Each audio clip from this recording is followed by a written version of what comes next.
Je m'appelle Volana Michaela Rangiante-Luanaya. Je viens de Madagascar, j'ai 24 ans. La dernière année, c'est-à-dire 2020-2021, j'étais à l'université Lyon 1 pour faire un master en génie électrique. C'était ma première année de master.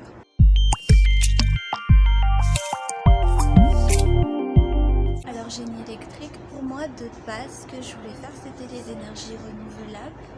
Mais vu que c'est quelque chose c'est un domaine qui est bien sûr intégré dans le génie électrique et qu'il fallait savoir le côté production, transport, distribution, consommation, tout ça, de tous les aspects de l'énergie qui englobe un peu tous ces aspects-là aussi sur les matériels que sur les réseaux. Ça m'a poussé à faire le génie électrique. Parce qu'on sait tous que les énergies renouvelables font partie des métiers de demain, avec l'inquiétude qu'on a face au changement climatique et tout. C'est une bonne alternative, du coup voilà.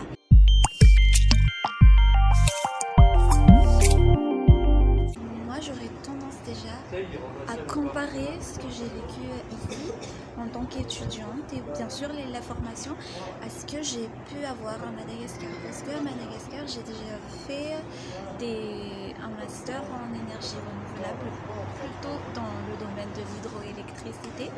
Du coup je me permets de comparer un peu pour en tirer des conclusions. Alors ce qui est bien ici c'était les matériels, donc je dirais plus les TD et les TP, parce que les TD c'est vraiment des travaux dirigés quoi. On te dirige, on te donne des petites astuces, on te laisse travailler. Si tu travailles pas, il n'y a pas de correction. Et ça, c'est très participatif que j'admire beaucoup. Et aussi les TP, parce qu'à Madagascar, il n'y a pas de laboratoire, je suis désolée. Mais c'est comme ça, du coup, j'ai beaucoup aimé, plus que les TD et les cours quand même, les travaux pratiques.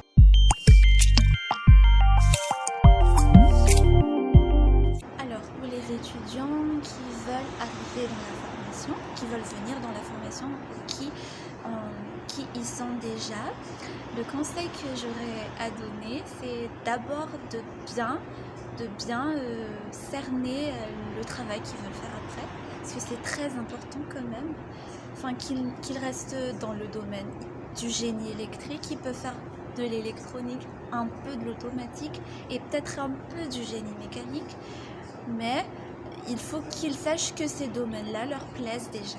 La formation que j'ai suivie, c'était une formation académique à l'université.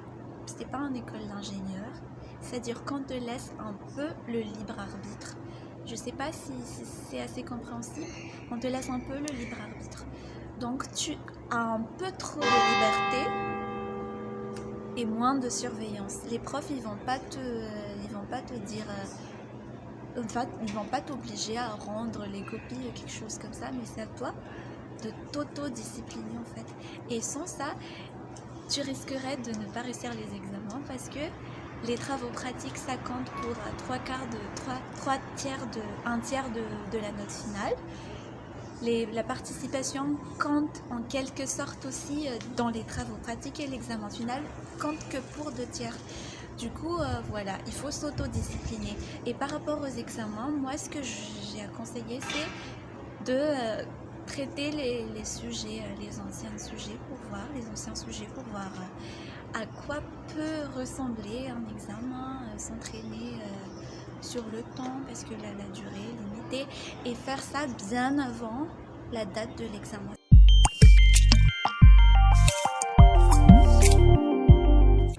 Après mon diplôme, déjà moi puisque ma formation elle ouvre à l'alternance aux 2e année, du coup là moi j'ai trouvé une alternance. Je pense que c'est bien parce que je mets déjà un pied dans le monde professionnel.